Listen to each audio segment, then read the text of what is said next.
Hey everybody, Steve with Real Progressives.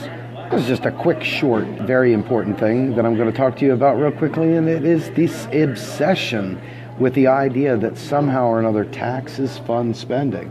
And so we sat there on my wall today and I talked about it all day long, and people don't understand the reason why I'm saying, in fact, that taxes don't fund spending has absolutely nothing to do with me having a problem with taxes at all. It has nothing whatsoever to do with me being a libertarian, have nothing to do with me in any way, shape, or form not loving Bernie Sanders, has nothing to do with me not being a progressive, because I am left of most of those that had questions for me. The problem comes in when people think that taxes actually fund spending. What they do is they set up a two-part battle. The first part of the battle is how do you pay for it? And the second part of the battle is, do the people even value what you're trying to sell? So if people don't value the idea that we should have universal health care, then fighting about the taxation behind it is going to prevent people from having single-payer health care. You realize this is a two-part battle suddenly, when it only needs to be a one-part battle.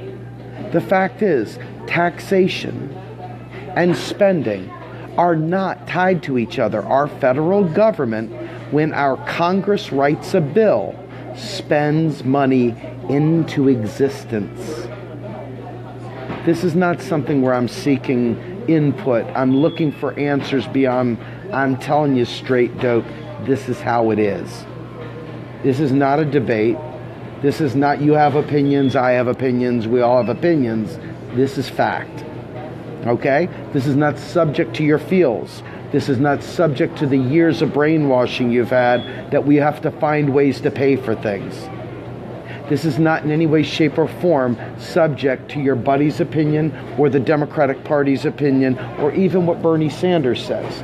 Bernie Sanders is a politician. Bernie Sanders still has to get your vote. Bernie Sanders still has to make sure that you follow what he says. Now, the problem is, when Bernie Sanders came out with this $33 trillion spending plan, many of the vote blues, many of the people out there said, that's pie in the sky, that's too much, we can't do this.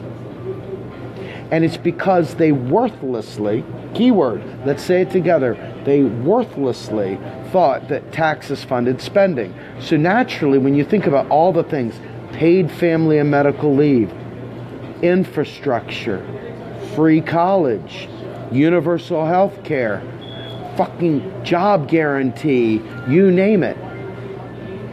How the hell are you going to get the GOP to agree to raise taxes on every one of those things to pay for it? You're not.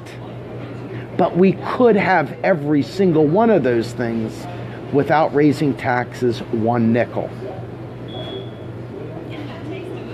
So why would you think progressives would rather fight about taxes than fight about getting people single-payer health care? Why do you think they would worthlessly, let's keep the word worthless out there, why would they worthlessly fight to raise taxes and worry about fighting a tax war, when the reality is that we can't have infrastructure, we can't have any of these things if we think we're going to tax our way there? The gotcha, the reason why we never make progress is because the GOP poisons the drinking water. They pinch a loaf in the drinking water and ask, how are we going to pay for it? And because our politicians are cowards, partially because we are stupid people. We as a movement are very dumb. We've chosen to be ignorant. We choose not to read. We choose to march in place angry and fighting about taxes. Because we do that, politicians then have to cater to our stupidity. And they have to keep coddling us because it's too mind-blowing for you to realize that our federal government is the one that prints the damn money. So they have to cater to that level of stupid in our society. And that's why we can't have nice things. With that, I'm Steve Grumbine with Real Progressives saying goodbye.